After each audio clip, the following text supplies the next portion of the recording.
Olá, a paz do Senhor, amados, tudo bom? Amados, hoje eu quero trazer um texto, na verdade uma história muito bonita, que deu origem ao nosso modelo de GFs. GFs são pequenos grupos chamados grupo familiar, né? Na nossa igreja. E esses GFs, eles reúnem nos lares semanalmente para juntos cultuarmos ao nosso Deus. E tem sido uma bênção, né? Porque lá nós temos a liberdade de testemunhar as bênçãos alcançadas por Deus, que são tantas, né? E junto a gente se alegra. A gente também compartilha as nossas dificuldades, que também são tantas, né? E junto a gente pode então orar um pelo outro, né? E com isso a gente tem alcançado muitas vitórias, graças a Deus. E o texto que deu origem a esse modelo está no livro de Êxodo, no capítulo 18. Todo o capítulo 18 conta essa história. Na verdade, é um conselho, né, que Jetro deu a Moisés. Moisés estava, né, no deserto, conduzindo o povo para a terra prometida. E de surpresa ele recebe a visita do seu sogro com a sua esposa e seus 2 filhos, né? A sua família. E o Jetro morava em Midian, Moisés estava no deserto, numa terra prometida, era uma distância bem longa. E creio que Moisés não aguardava essa visita assim de surpresa.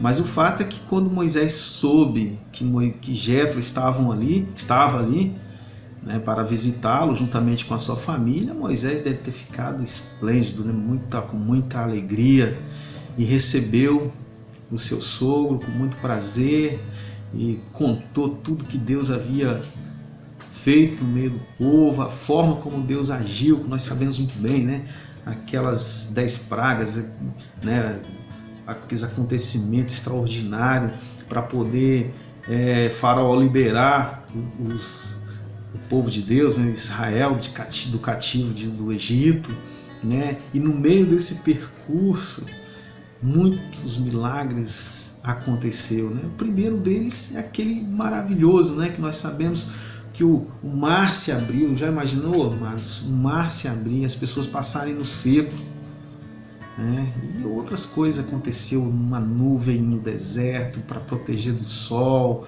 né? Maná cair do céu. Quando Jetro ouviu todos esses relatos, Jetro ficou maravilhado. Eu creio que se havia alguma dúvida no coração de Jetro quanto ao poder de Deus, quanto por Midian ser uma terra muito cheia de idolatria, né? E pode ser que Jetro havia alguma dúvida ali, nesse momento foi sanada, né?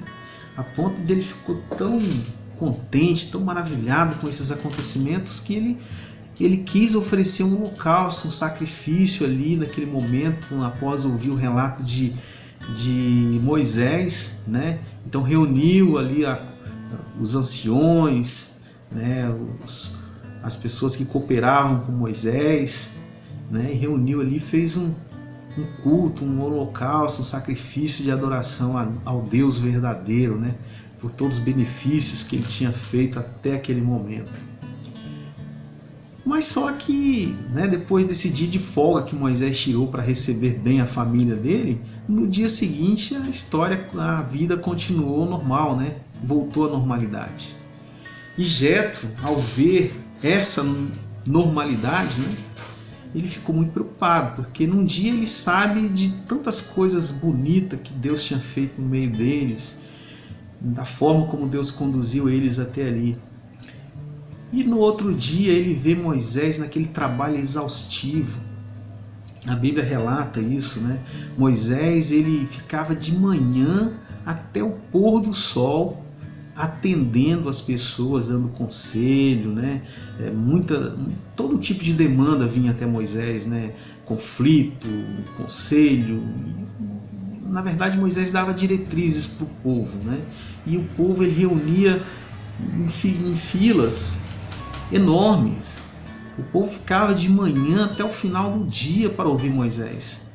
Era exaustivo. Imagina, amados, no meio do deserto, um calor um calor incomparável ali. E esse povo em pé ali, em fila, até ser atendido, e Moisés provavelmente não tinha tempo para nada, porque se ele parasse não ia dar conta do trabalho. Então, após esse dia exaustivo de trabalho, Jétro então chama Moisés para uma conversa, né? E aí ele fala aqui no versículo 14, o sogro de Moisés, observando todo o trabalho dele para atender todo o povo que o procurava, questionou: que é isto que fazes com o povo? Por que te assentas sozinho e todo o povo está em pé diante de ti desde a manhã até o pôr do sol? Então a pergunta, né, que Jétro fez. E Moisés, no versículo seguinte, ele explica o porquê que ele fazia isso. O povo vinha até ele, né, com alguma demanda, e ele era a única pessoa que tinha ali para poder dar esse conselho e as diretrizes para o povo. E o sujeito falou assim: olha, você não vai aguentar, e essa carga é pesada para você, você não vai dar conta de fazer isso, né? Toda essa maravilha, todo esse projeto de Deus para esse povo vai de água abaixo se você continuar dessa forma. E aí o Jétro então dá um conselho para Moisés, né? Olha, você deve fazer dessa forma. E aí no versículo 21, né, depois de ele falar o que Moisés teria que fazer, ele fala: ó, escolhe no meio do povo homens capazes, temente a Deus, que sejam dignos de confiança e inimigo do ganho desonesto, ou seja, que não seja corrupto, né? Estabeleça como chefes de 1000, chefes de 100 e chefes de 50 e chefes de 10.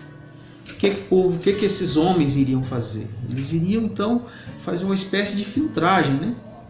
O povo iria primeiro a esses homens, né, nesses pequenos grupos, e então esses homens capazes, como estava aqui e como está aqui escrito, seria então as pessoas que iam fazer essa filtragem, né? Muitos problemas iam ser sanados ali mesmo com esses homens capazes.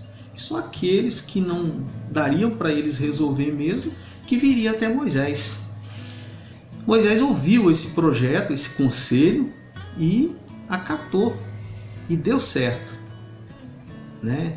Acredito que a partir daí Moisés pôde administrar melhor o seu tempo, teve mais tempo com qualidade, não ficou exausto e conseguiu, né, fazer aquele projeto, plano de Deus. Amados, e agora trazendo esse contexto, o contexto dessa história para os nossos dias, né? Hoje nós sabemos, não hoje, porque hoje a gente está parado, né? Hoje a gente tem tempo com sobra. Nós estamos nas nossas casas e temos tempo com sobra para poder ler a Bíblia, para poder orar, né? Graças a Deus. Mas, amados, se você olhar antes dessa paralisação, dessa pandemia, nós estávamos tendo uma vida corrida, nós não estávamos tendo tempo de qualidade para o Senhor. Eu falo isso por mim.